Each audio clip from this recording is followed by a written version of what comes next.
আসসালামু আলাইকুম দর্শক।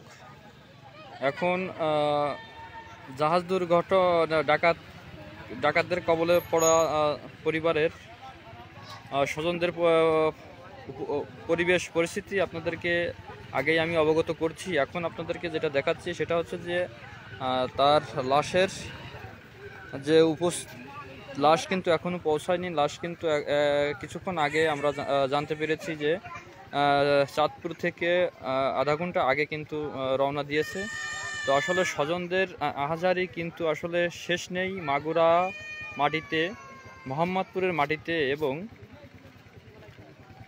পলাশবাড়িয়া ইউনিয়নের মাটিতে কিন্তু শোকের যে কালো ছায়া বা শোকের যে বেদনা চলছে সেটা আসলেই ধৈর্য সহ্য করার মতো কোনো মানুষের কিন্তু আসলে সেই ধৈর্য করার মতো ক্ষমতা আসলেই নেই।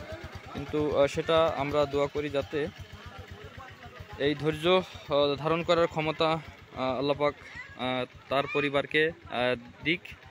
তো আপনাদেরকে আগেই আমরা অবগত করছি যে আসলে এই 8 জন ডাকাতদের কবলে যে নিহত জাহাজের ভিতর থাকা যে 8 জন লোক খুন হয়েছে বা নিহত হয়েছে, তো তাদের 3 জনদের বাড়ি কিন্তু আসলে এই পলাশবাড়িয়া ইউনিয়নেই। এক পলাশবাড়িয়া গ্রাম, 2 যশবন্তপুর গ্রাম, 3 রণগড় গ্রামে আমরা যেটা জানতে পেরেছি। তো দর্শক, আপনাদেরকে সেই লাশ আসার আগ মুহূর্তে যে পরিবেশ, তার স্বজনদের যে আহাজারি এবং তার স্বজনরা যে অপেক্ষায় আছে সেটা কিন্তু আপনাদেরকে দেখাতে চলেছি বা দেখাচ্ছি যে পুরো আকাশে বাতাস কিন্তু ভারী হয়ে আসছে। তাদের এই শোক বেদনা দেখেই প্রত্যেকটা মানুষ, প্রত্যেকটা লোক কিন্তু এসে স্তব্ধ হয়ে যাচ্ছে যে আসলে এটা কিভাবে সম্ভব যে আমরা জীবনে কখনো এরকম কোনো দৃশ্য, এরকম কোনো জিনিস কিন্তু আমরা দেখতে পাইনি। তো সেটাই আর কি আমাদের দেখতে হলো। তো আপনাদেরকে সেটার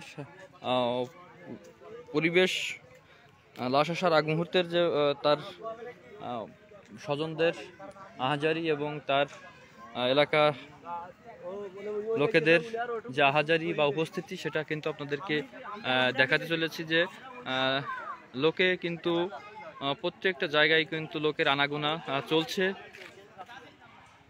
সেটা আমরা কিন্তু দেখতে পাচ্ছি। তো দর্শক, আপনাদেরকে প্রত্যেকটা সময়ের আপডেট কিন্তু আপনাদেরকে দেখাবো এবং দেখানোর চেষ্টা করব। সে পর্যন্ত এখন এই পর্যন্তই রাখছি। লাশ আসলে আপনাদেরকে বাদবাকি ভিডিও দেখানোর চেষ্টা করব। তো আমাদের সঙ্গেই থাকুন। আসসালামু আলাইকুম।